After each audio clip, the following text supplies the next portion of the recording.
Hey everyone, it's Justin. How you doing today?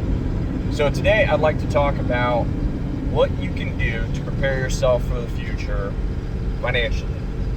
And what's kind of the new way, I think, this is my opinion, and how to position yourself in life and what type of life to live to have all the resources you need and be able to, exist in the society that we are going to exist in. So to start with, let's keep it simple. In life, there's a purpose for currency, a purpose for money, and it's to help us make transactions that make our life easier.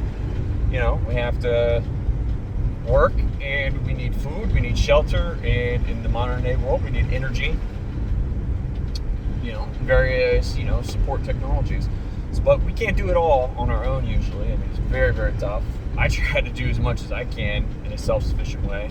But it's still, you got to build your own house, you got to grow your own food, supply your own water, create your own energy, and then if you want, be able to use all the technologies that we have, computers, laptops, stuff like that. You have to be a repair person for those. It's a pretty big list, and it's much, much bigger than that. So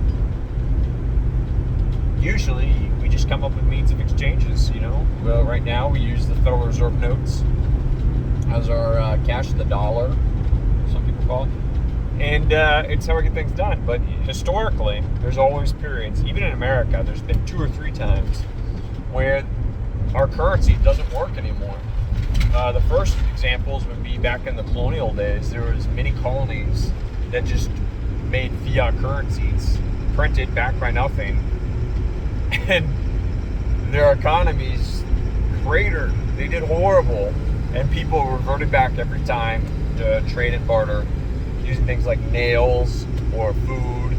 A lot of times the big stuff was tobacco. And it happened again with the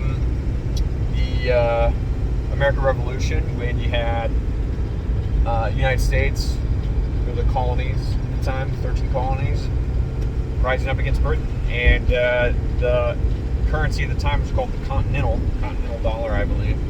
And they printed so much of it that there was a saying that ended up not worth a continental, because in order to fund all their liabilities, the colonies, the government at the time, Washington, Benjamin Franklin, all of them, they paid the soldiers in continentals by just printing more and more of them instead of collecting any taxes, because at the time no one was paying them any taxes. They weren't considered a legitimate government by most of the colonies.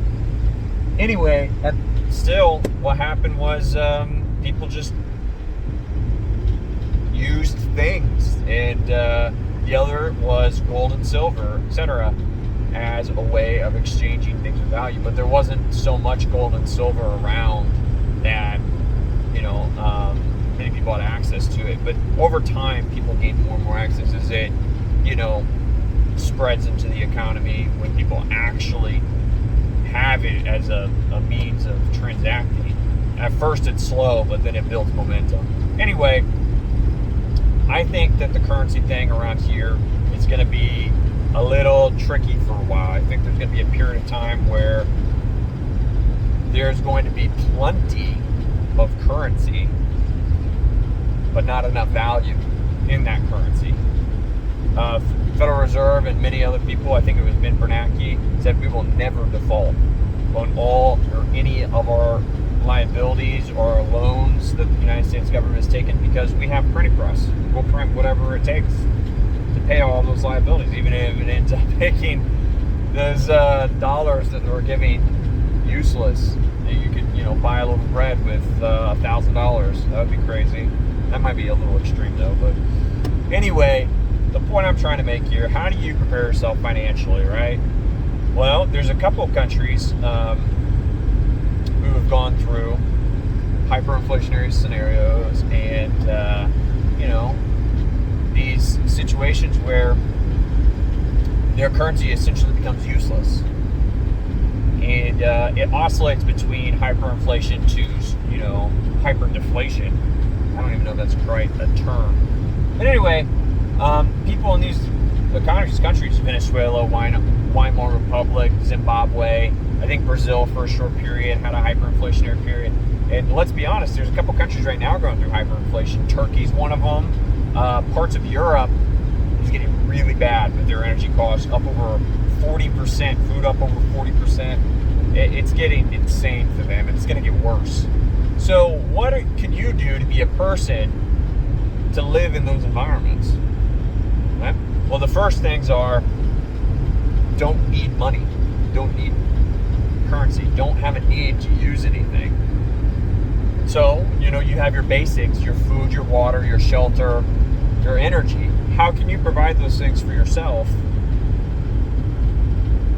and not have to pay anyone for them with anything? No barter trade system. Well, the basics are, you need to be able to grow your own food or stockpile food. You got to get a supply of storage. You can have a year, up to 5 years of food. 5 years, I really can't imagine that anything beyond that would make much sense. But if you can get a good bulk of food, not just for yourself, but for your immediate family, and you may want some for your local neighbors, because it's good to help people out. It's good to be someone who can make a difference in your local community, and maybe those people can come back and help you. But at the same time, you don't want neighbors who are so desperate for food that they might be willing to do anything to get it, especially when they know you have some. So anyway, though, that's one thing you can do to be prepared. And then your other thing, your finances, is because commodities are going to essentially be a form of currency in the future, right? And your other things are going to be your shelter. If you can have a house, now renting might be tough because you're going to have a way to exchange currency for that, and then pay your landlord or whatever. In that case, you're still going to need a commodity to be able to really pay them. You're going to need a commodity that's good, like gold or silver, even copper, platinum, things like that are storable in small amounts, high value in a small amount, and then you can give that to them. But ideally, you would want to own a piece of property that you don't have to make it. If you can have a paid off piece of property, which I have at this moment, that's very large. I have quite a few acres, and all I have to do is pay the taxman every year, and that just takes a little bit of payment every year, no matter what. And if you have some commodities piled up that you can sell at the end of the year to pay for your taxes, which who knows what that'll be, that's a way you can go about it. And then your other options are your other things to take care of. Your energy, that's going to be the real tricky one, because that one might take a little bit of knowledge or skill beyond some of these other things, where you may have options like getting. So I do have a connection to the grid. It's my major reliance right now, but you also may want solar panels, right? That's going to be one of your easier, because you don't have to rely on going out and buying fuel all the time, which fuel itself may be super high prices or very scarce. Right now, this morning, a major fuel company came out and said that we are on red alert levels of how much fuel for diesel we have left in the United States. Some people are saying 25 days, something like that. Massive shortages. Saying Tennessee is going to be one of the worst. Sadly, I'm in Tennessee, so that's not so great. But other things to consider is you might want to get solar panels, some generators. I have generators. Other things are some very tougher ones might be a form of hydroelectric. You have a small creek where you can collect water and turn it into energy, gravity, systems and dams. Other options might be wind. And, I'm not saying these things because I have necessarily, a heart-throbbing desire to save the environment or save the planet. I'm just very interested in being self-reliant in energy. And then another thing you can do is you can stockpile fuel, but it's very tough to do that for gasoline, and it's a little easier for diesel, but your best option is going to be with some type of natural gas or propane. You can get a huge tank, 250 pound, 500 pound tank, set it up somewhere. You can even bury it to kind of keep it hidden. That way people don't know you have it if you need to. Fill the whole thing up. You can use it for the year. And what's really cool, which I'm looking into right now, is it's becoming very popular. You can get what's called CNG systems, or compressed natural gas, or LNG vehicles, where you can run your vehicle off of natural gas, propane, and you can have it, stored up in your property or your house, and then no matter what the price is, you locked in your price up ahead of time, or no matter if there's shortages, right? Because essentially what we're looking forward to economically is just hard times, scarcity, and just a fracturing of the global system, so you can't so much rely on others anymore. We're not going to be as connected. You're going to have to rely on yourself a lot more. I'm not saying... Those are a few of the big ones. The food, the energy, and then the shelter. If you can own your own place, that's phenomenal. And not have to worry about the payments. And even better, if you can own a place that's energy efficient, very energy efficient. Those are some of your biggest options. Maybe something that runs off a heat source like a firewood. You can always go collect wood almost anywhere. Look at this. I've driven by like a gazillion trees. So there's some of your options financially. And this is the last part, which I think is maybe one of the more important.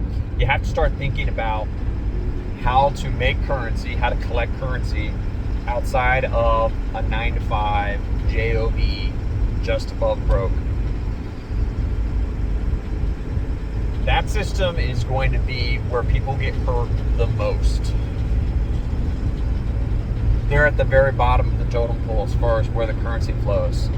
If you have a job, you have to wait, for your boss to get paid, and you have to wait for the company to collect enough revenue so that way they can end up paying you your paycheck from people who are also not going to have as much currency, the broader economy. And when I say not enough currency, I'm not saying numerically, I'm saying in real terms. But anyway, you need to think about being someone who can set the prices on what you do for labor or your skill. That way, as things get out of whack, you can change what it is that you're worth. And you can also have, independence, because there may be times where it might not be a good idea to go out and work. It might be a good idea to stay home for a while. So anyway, if you can try to find something, and there's so many things to do, especially in the older trades and blue-collar work. That's probably where it's going to be for the next while. So there's a couple things. Think about them. We can talk about them more. Well, that's it for today, and I'll talk to you again tomorrow.